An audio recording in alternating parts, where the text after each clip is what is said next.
Hello everyone, welcome back to another video of Tech Basics.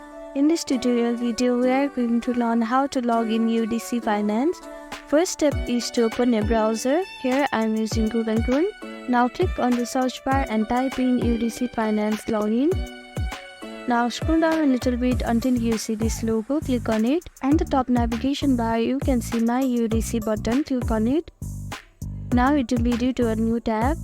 Here you have to type in your email and your password, so type in your email.